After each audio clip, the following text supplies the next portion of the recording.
नवरात्रे का 5वां दिन रहा है और मान लो कि आपके घर में किसी बच्चे की, लड़के की या लड़की का या मंगल विवाह नहीं हो रहा हो या शादी नहीं हो रही हो, या उस लड़के लड़की के लिए बहुत प्रयास कर लिया आपने और उसकी शादी हो ही नहीं रही, अथक प्रयास आपने कर लिया और उसका मंगल विवाह नहीं हो रहा, तो ये देवी भागवत में स्पष्ट कहा गया है, देवी भागवत में वर्णन किया गया है,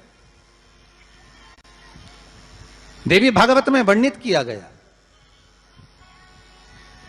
और देवी भागवत में कहा गया कि आम का जो पत्ते होते हैं, आम का जो पत्ता होता है, आम का जो पल्लव होता है, उस आम के पत्ते पर हल्दी और सिंदूर,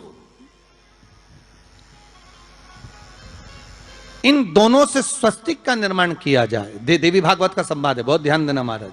जिन कन्याओं का विवाह ना हो पंचमी के दिन, नवरात्रे की कोई सी भी पंचमी, मतलब जो पंचमी तिथि पड़ेगी, कोई भी नवरात्रा हो, चाहे वो 4 नवरात्रे में से, चाहे वो पौष का हो, अश्विन का हो, चैत्र का हो, आषाढ़ का हो, किसी भी नवरात्रे में आप कर सकते हैं। एक पान के पत्ते पर, एक ही पत्ते पर जो 2 स्वस्तिक बनेंगे, एक हल्दी का बनेगा, एक सिंदूर का बनेगा। बस अंतर इतना है, जो हल्दी का स्वस्तिक है उस पर कंकु के चावल अर्थात रौली के चावल, रौली कुंकू के चावल रखना है, और जो सिंदूर का है उस पे हल्दी के चावल रखना। इतना रखकर जिस लड़का लड़की का विवाह नहीं होता उसकी हथेली पर रखकर उसका नाम और गोत्र बोलकर महाराज उसको ले जाकर नीम के पेड़ के नीचे उसको रख दिया जाता है। मात्र 3.5 या 4 महीने ऐसे रहते हैं जिसके अंदर उस लड़का लड़की का विवाह पक्का हो जाता है। जिसका विवाह नहीं होता केवल उसी के लिए। नवरात्रे में भी देवी की आराधना का एक स्मरण का सुख है महाराज। ज्योत का विधान है, नवरात्रे में देवी की ज्योत लगती है, अखंड ज्योति लगती है, जवारे बुआए जाते हैं, कलश लगता है। ज्योत का भी विधान है, जिसके यहां दिया अखंड जलाया जाता है, अगर वो दिए की लो, दिए की बाती अगर दक्षिण दिशा की होती है तो उसके घर में साल भर में एक घात जरूर होती है।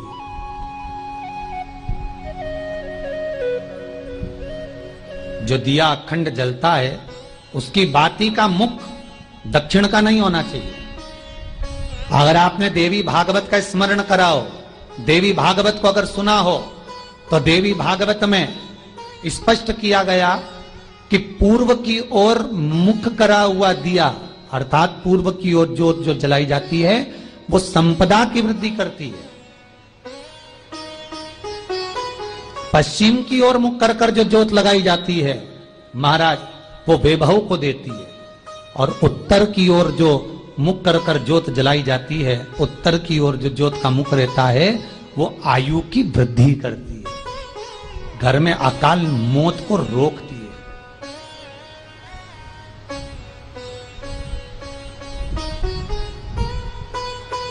नवरात्रे का जो भाव तत्व है उसको भी अच्छे से समझ लेना। दक्षिण की ओर ज्योत ना लगाएं, अगर आपको लगाना है पूरब की लगाएं, पश्चिम की लगाएं या उत्तर की लगाएं।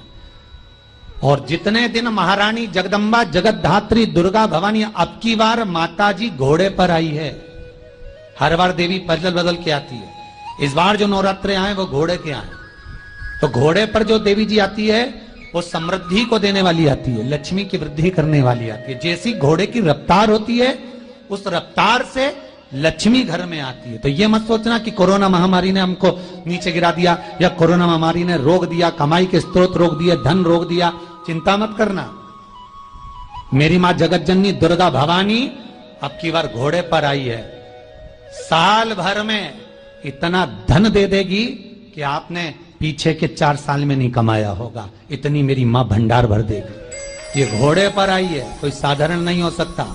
देवी भागवत में स्पष्ट किया गया, जब जगदम्बा मगर पर आती है उसका भाव अलग है, और जगदम्बा जब हाथी पर आती है उसका भाव अलग है, और जगदम्बा जब घोड़े पर आती है तो जगत को समृद्धिवान बना देती है, वैभव में कमी नहीं आती। अभी भले दुनिया के लोग अभी रोते हैं कि पैसा नहीं आ रहा, कोरोना महामारी ने सब तोड़ दिया, रोक दिया, पर चिंता ना करना, मेरी मां अगर घोड़े पर आई है तो उसका सुख आपको जरूर मिलेगा। एक जरा सी मिट्टी की दुकान भी अगर आप खोल कर बैठेंगे तो चांदी और सोना के बराबर कमाएंगे, इतना धन देगी वो महाराज। साधारण नहीं है मेरी माता। तात्विक सुख का आनंद देने वाली, लाभ तत्व प्रदान करने वाली। और नवरात्र में भी अगर आपकी कोई कामना है, आपकी अगर इच्छा है, आपका मन है, तो जगत जननी की आराधना करो। पति और पत्नी में अगर क्लेश है तो जगदम्बा के मंदिर में मक्खन चढ़ाओ, प्रेम बढ़ जाएगा। आपको लगता है कि पति कोई अन्य स्त्री से लगा हुआ है या परिवार टूट रहा है, तलाक तक पहुंच गया है, तो माता के मंदिर में आप ध्वजा लगवाइए, उस ध्वजा पर मक्खन लगाकर लगवाइए, आपको लाभ मिलेगा। महाराज, यदि आपको लगता है कि बच्चे बहुत ज्यादा अपशब्द बोल रहे हैं, मुंह चला रहे हैं और प्रेम नहीं रख रहे, तो माता के मंदिर में लाल पुष्प, लाल चंदन और लाल चूड़ी मां को समर्पित करिए, प्रेम बढ़ेगा। बच्चा कभी आप जी से कम नहीं बोलेगा, प्रेम की भाषा निकलेगी मुंह से।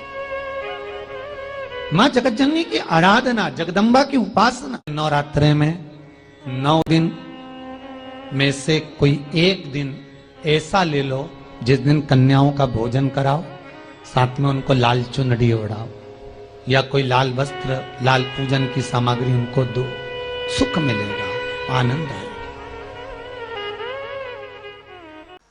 पौष नवरात्रि में हम शंकर की, हम जगत जननी जगदम्बा की जब स्थापना करते हैं, या हम नूतन घर का प्रवेश करते हैं, या गणेश जी की स्थापना करते हैं, या कोई दुकान को प्रवेश करते हैं, या कोई शुभ कार्य करने के लिए अग्रण्य होते हैं, तो हम कलश की स्थापना क्यों करते हैं? आज शिव महापुराण में शुरुआत में अपन शिव और पार्वती की यही संवाद को लेकर चलते।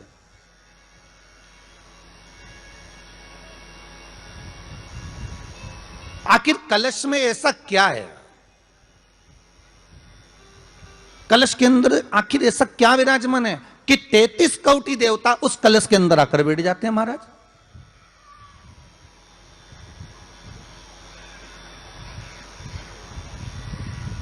आप कोई यज्ञ करने जा रहे हो, आप कोई पोथी पुराण करने जा रहे हो, आप कोई अच्छा कार्य करने जा रहे हो, तो ब्राह्मण देवता कह देते कलश की स्थापना होगी, कलश की शोभा यात्रा निकलेगी, कलश यात्रा निकलेगी, कलश विराजमान होगा।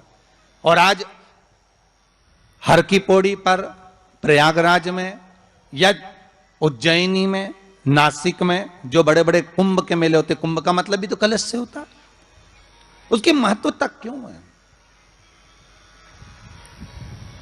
उस कुंभ की, उस घड़े की महत्वता कहां से प्रकट हो गई? शिव महापुराण की कथा कहती है महाराज, भगवान ओघड़दानी शंकर स्वयं आद्य शक्ति जगदम्बा से कहते हैं कि जगदम्बा तू क्या चाहती है बोल। तो जगत जननी जगदम्बा कहती है कि जहां मैं हूं वहां शंकर है, ये आपने कह दिया, पर जहां शंकर है वहां पार्वती का होना जरूरी है। उसके लिए सिद्ध करने के लिए एक स्थान ऐसा बनाया जाए जहां पर शंकर विराजमान है और शंकर के साथ पार्वती विराजमान है। तो शिव जी ने कहा, पार्वती उसके लिए मैं तुझे एक सुंदर कलश का निर्माण कर देता हूं। दुनिया का रचनाकार, दुनिया की रचना करने वाले महाराज, संपूर्ण ब्रह्मांड की रचना करने वाले, जिनको भगवान शिव ने स्वयं ब्रह्मदेव से कहा है कि ब्रह्मा जी तुम सृष्टि खंड को आगे बढ़ाइए, सृष्टि की रचना करिए। और आज ही के दिन, यही चैत्रीय प्रतिपदा के दिन, यही इसको कहते हैं नया संवत्सर, नया वर्ष। हिंदू धर्म में क्यों कहा जाता है? आज ही के दिन ब्रह्मा जी ने महाराज सृष्टि की रचना करना प्रारंभ करा था। आज ही के दिन भगवान शिव और ब्रह्मा का संवाद हुआ था। सीधे भगवान शंकर ब्रह्मदेव के पास जाकर बोले थे, हे ब्रह्मदेव आप सृष्टि की रचना करिए। तो ब्रह्मा जी ने पूछा था, सारे नक्षत्र आपने बनाए, सारे दिन आपने बनाए, सारी घड़ियां आपने बनाई, सारा पल आपने बनाया, मनुष्य की श्वास गिनती, काउंटिंग, अर्थात मनुष्य के शरीर की रोमावली, ये सब आपने निश्चित करी है। श्री शिवाय नमस्तुभ्यम। स्वागत है आप सभी का आपके अपने चैनल में। यदि यह वीडियो उपाय कथा अच्छी लगी है तो उसे लाइक करें, चैनल को सब्सक्राइब करें और कमेंट बॉक्स में हर हर महादेव या श्री शिवाय नमस्तुभ्यम लिखना ना भूलें। गुरुजी कहते हैं कि श्री शिवाय नमस्तुभ्यम लिखने, सुनने, बोलने मात्र से हमें 1000 अश्वमेघ यज्ञों के फल की प्राप्ति होती है, हमारे पाप भी कम होते हैं और कष्ट दूर होते हैं। तो आप अवश्य लिखें और मेरे इस चैनल को सब्सक्राइब जरूर करें और बगल में घंटी जैसे बेल आइकन बटन को प्रेस करना ना भूलें ताकि आपको मेरी वीडियोस की नोटिफिकेशन मिलती रहे। धन्यवाद।